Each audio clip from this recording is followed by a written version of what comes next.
Bilanggo sa dagat na apoy, di makahinga sa init na dumadaloy. Ialay mo ang bagong pag-asa sa tulad kong nasadlap sa pagkakasala.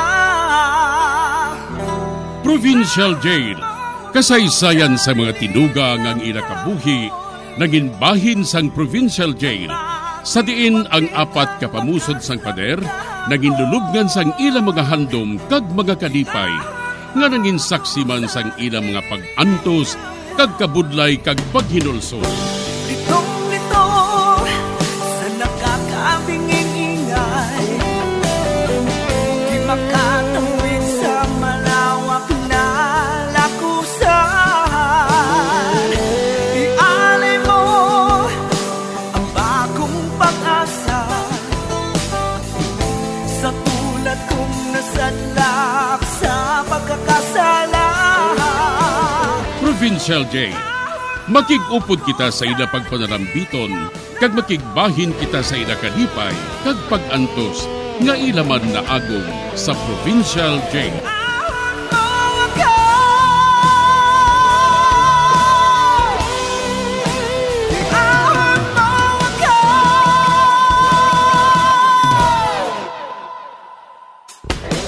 Bilanggo sa dagat na apoy, di makahinga sa init na dumadaloy.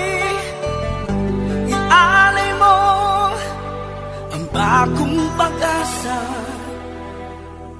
sa tulad kong nasadlak sa pagkakasala.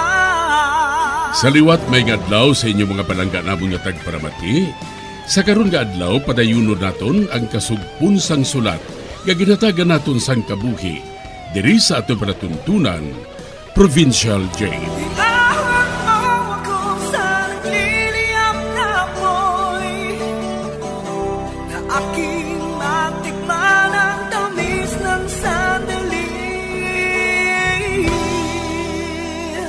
Bahin sa nagligad, ginpatawag sa prinsipal sinang Mirin kaginambalan nga adik kuno si Brad.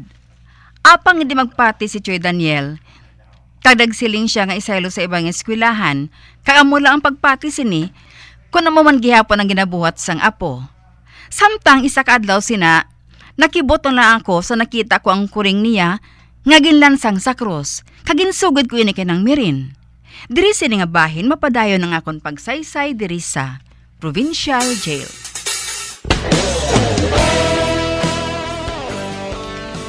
Sugiri ako sa matuod, Brad, ha? Nga agin patay mo ang kuring, ha? Aki ko siya. Wala siya sang pulos. Ha? Nga wala siya sang pulos? Wala niya ginapatay ang ilaga. Gani kinanglan nga mapatay man siya. Ano? Pero nga ang kinahanglan nga ilansang mo siya sa cross. Kung tani ginampusan mo na lang ang kuring, agod nga mapatay, hindi na kinahanglan nga buhaton mo, ina. Amoy nang gusto ko nga buhaton siya, Lula. Para nga madudla siya. Sa ano pa madudla ang kuring? Kay patay na siya? Ambot siya? Brad, apo ko, ano ba lang natabo sa imo man? Nga amoy na ginabuhat mo. Ano magaling ang buhaton ko, Lula? Kundi, hindi mo na pagsuliton ang ginbuhat mo sa kureng? Nakabati ka? Hindi husto, ina. Kapinta sa imo sa mga sapat, Brad. Hindi ka man amo sinasang una? Sang una, iya, nanamian ka sa mga sapat? Apang subong, ginapintasan mo na sila? Ate, Ola, hindi na ako magliwat la. Hindi na ako magpaminta sa ila.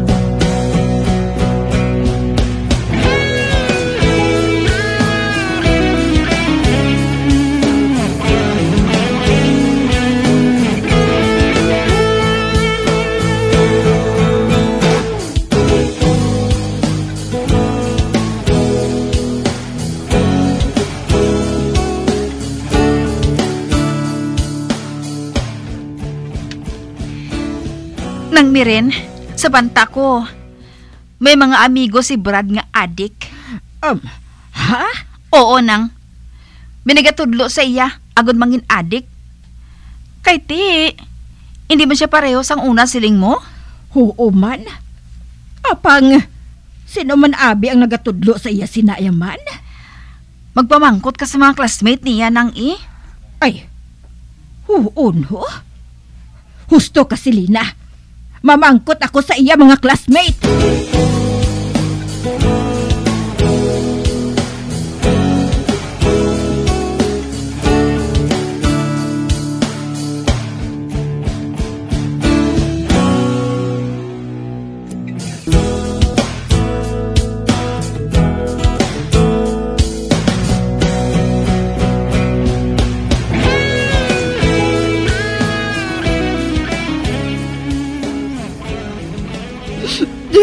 Ay, abaw, Daniel.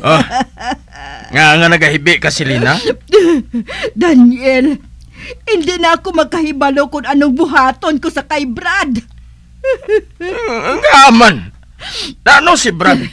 Daniel, nagkanto ako sa eskwelahan. Kag mamangkutani ako sa iya maestro. Kung bala, may mga classmates siya nga adik. Ote, anong ginsiling nila? Si Brad gali, wala na makaeskwela sa sulod sang 3 ka bulan. Ano? Oo, Daniel. Amoy nang siling sa iya nga maestro. 3 ka bulan nga wala siya makasulod sa klase niya. Apa nagalakat siya adlaw-adlaw kag nagapasan sang iya napsak nga may unod nga libro? Sa dinabi siya makadto kung wala siya nag-eskwela? Amo man gani ina nga, do sa hindi man ko magpati. Apang amo inang ginsiling sa iya nga maestro, kag gina-consider na siya nga hindi na estudyante sang amo nga eskwelahan. Animal nga bata. Animal gid. Adik gid siya kun amo. Apang sa ano matabo ina? Sa ano?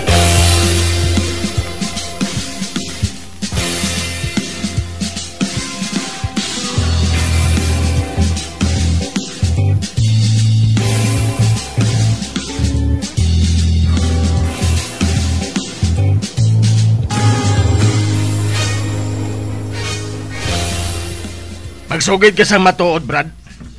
Dihin ka nagkakadto. Nga wala ka nag-eskwela. Kagano ginabuhat mo? Wala ko gana mag-eskwela, lo Kasi dihin ka nagkakadto. Nga wala ka nag-eskwela. Wala lang. Nagapungko lang. Dihin ka nagapungko. Sa bangko Nagbuang ka na bala? Nga wala ka nag-eskwela. Hindi na gani ako mag-eskwela, lo. Hindi ako maluyag nga magsimpon sa ila. Sino? Sino hindi mo maluyagan nga magsimpon sa imo? Ang mga classmate ko, lo. Abi ninyo, mga classmate ko sila? Hindi, no? Hindi ko na sila classmate. Mga demonyo na sila. Ano? Ano nga demonyo? Amo na nga, hindi na ako mag-eskwela, lo. Hindi ko classmate ang nagapungko tupad sakon. Mga demonyo sila. Amo ina nga wala na ako gana mag-eskwela. Nagapungko na ako sa may kakahuyan. Kag magpanimuko dito. Ay, abaw, Diyos ko, Daniel. Anong natabo sa aton, apo? Ano? Ipatanaw naton siya sa doktor. May lagtok ang aton apo.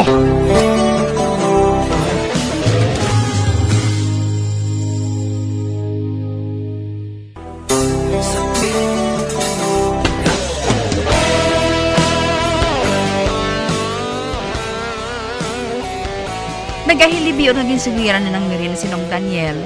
Nga 3 ka bulan na gali nga wala nag-eskwela si Brad. Gani nagdesisyon na lang silang ipatanaw sa doktor tugod lagtok na ini. Sa pagpadayon ko pagid. Uti, anong siling sa doktor nang? Ay, iparehab siya. Ano? Oo, iparehab siya sa ospital. Nga bululngan bala sa mga adik. Pero nang, sa ano siya nangin adik? Wala man siya nagahimo sang gamo sa iban nga tawo? Ina lang abi inang ginapamatay niya mga sapat. Kalason, Wala siya naghambal.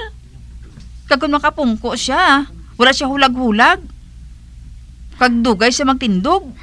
Ay, amo gani ka nagpasugot na lang ako nga iparehab siya. Para bala nga mag-ayo man siya, haw. Uti, nakaibalo bala siya ng Olga kagang bana niya? Hindi maluyag si Daniel nga pahibalon anay sila. Kay basi kuno kun maglibog ang ila nga pensar didto. Tinguhaon na lang namon nga mag-ayo si Brad sa kalalangan sang rehab.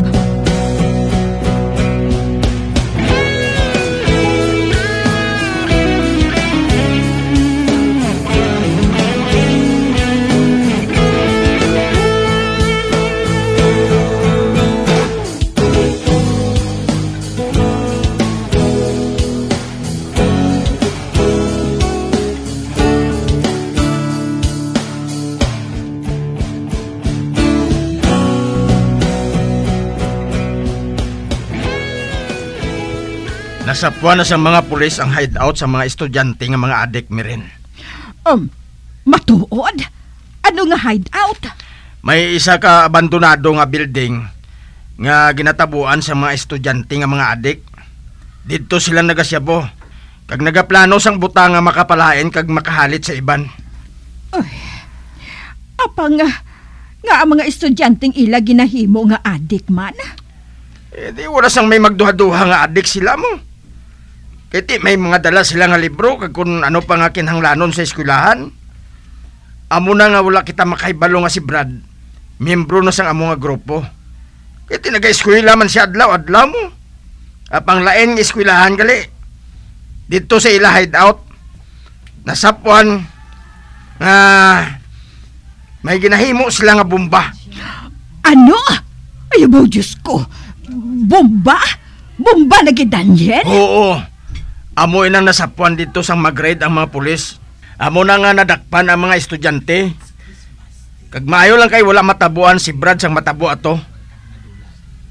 Nakuha dito ang mga subversibo nga mga balasahon.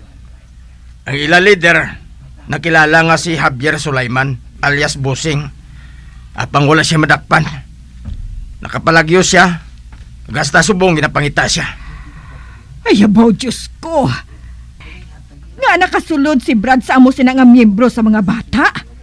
Nakabata sila nga buhaton ina sa mga bata. Pareho kay Brad.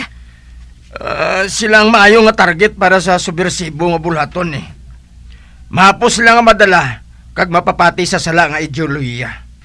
Nagasiling sila nga gubon nilang nasyon kag islan sang ila ginapatihan nga husto nga paginahom. Parehos ang komunista? Mahimo. Kag mahimo nga hindi man. Hindi pa matag ang tanan. Apang nabungkag na ini. Kag ginapangita na subong ang ila leader. Gani ginatudloan nilang mga bata nga maguba lang ang isa ka nasyon sa pamaagi kag pakusog nga pagtraidor. Apang ginapagwa nila nga isa ka maayo nga buluhaton ini. Subong lain ang pamaagi. Mapinitirit na nila pating eskwelahan. Ang publishing house, mga magasin, mga libro, pati na ang social media. Delikadong sitwasyon mi rin. Kag una sa tanan, dapat nga buhaton niya nga adik ang mga bata. Agud mabulag ini. Gagamitan nila sa mga pagtulunan ang ginapamuklat nila sa mga bata. Amoy nang natabo kay Brad.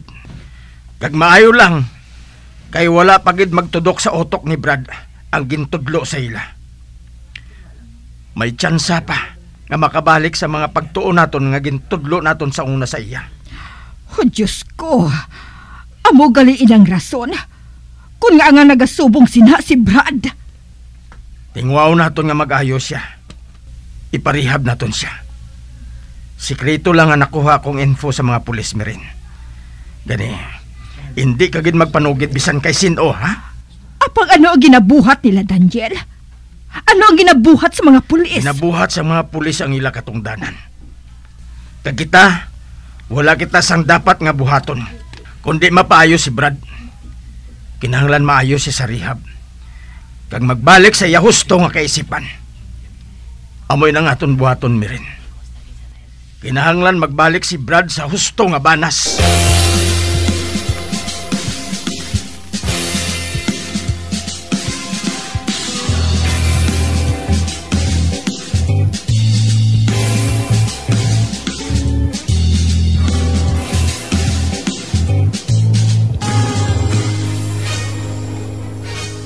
Matuod nang? Makapauli na si Brad halin sa rehab? Maayo na siya? Oo, Selena. Nagsiling ag doktor nga maayo na siya. Kag mahimo na siya nga makapauli diri sa balay. Ay, salamat. Salamat kinatatapan pa si Brad. Nag-ayo na siya.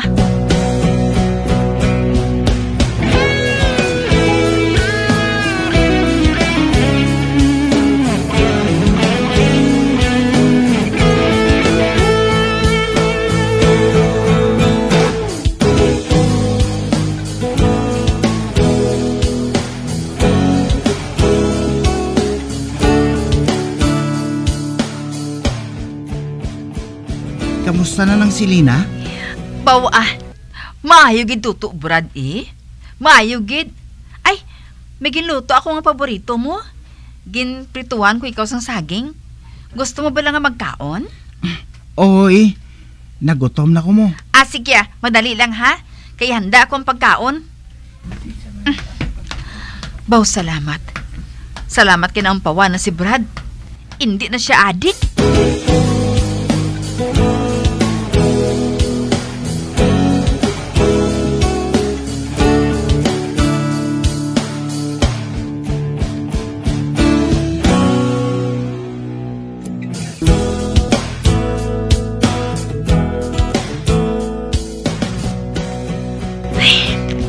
Nga ba lang hindi ako makatulog man? Dos lagi nagilas ako. 12:00 na inisang gabi. Apang hindi ako makatulog? Nakabati ako sang hunis sang pispis? Dos hindi man abukaw? Madamo sa mga tanom sa palibot. Apang madamo ako sa mabatian nga pispis dira. Pero, nga dolain nga pispis yung mabatian ko nga iniman? O hindi man natubukaw? Kagang Maya, wala man niya nagapukaw sa kagabihon? Ani ka bala, mabangon ako. Magawa ko sa bintana. Pero, ini ko lang pagbuksan, gid. Inang makali lang bala ako, haw?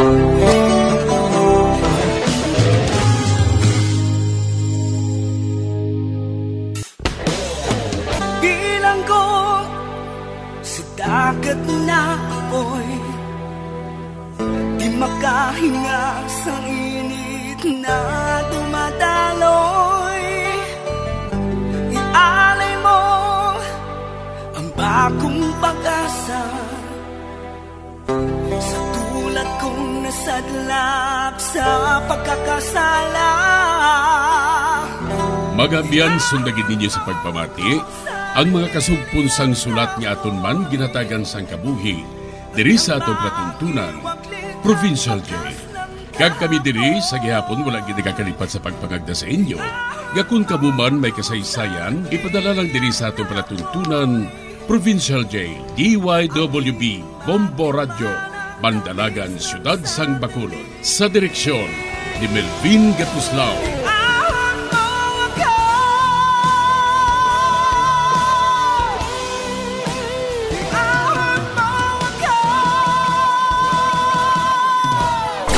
Bombo Radio Philippines. Patuloy na #1 sa drama. Basta Radio Bombo!